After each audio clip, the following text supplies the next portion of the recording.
Hi, it's me, Ann Farabee, the lifeguard.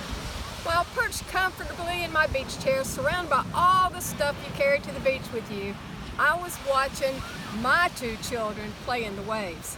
Although still young, they were old enough to give me the freedom of watching their every move like a hawk from my chair instead of being in the water with them. Watching intently and staying focused on them only, I realized that they were now oblivious to me as they waited on the next wave to break.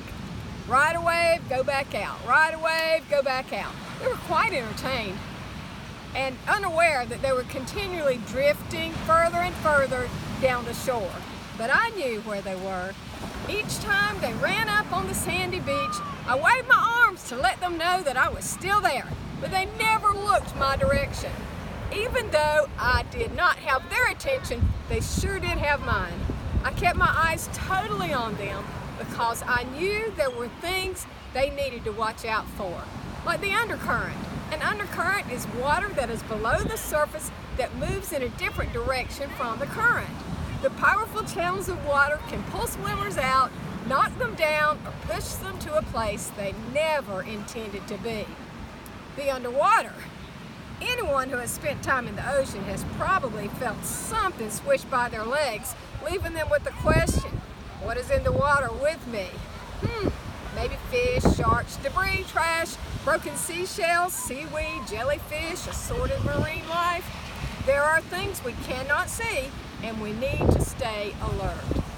The underestimated.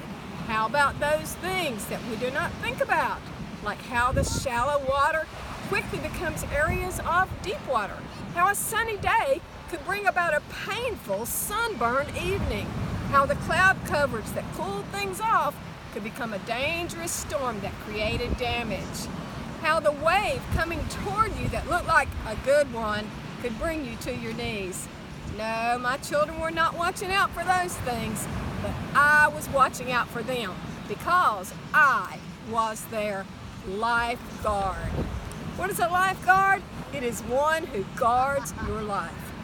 Even though this was years ago, I remember vividly the look on their faces as they finished riding the waves, burst out of the water, and ran with sure faith that I was waiting there in the beach chair for them. And then realizing they were not seeing the one they were looking for, me, their lifeguard.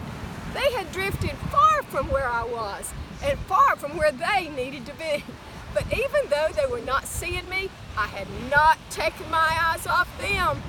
Nor will I forget the relief on their faces as they looked around for me and saw me coming toward them, waving my hands in the air and calling out their names. The first question they asked when we reunited, how did we get so far away from where we were? Good question, kids. Good question. I have had to ask myself that often. 6,000 waves break at any given shore per day. Our Lord sees them all. 2 Chronicles 16:9 says that the eyes of the Lord run to and fro throughout the whole earth. Aren't you glad to have the Lord as your lifeguard?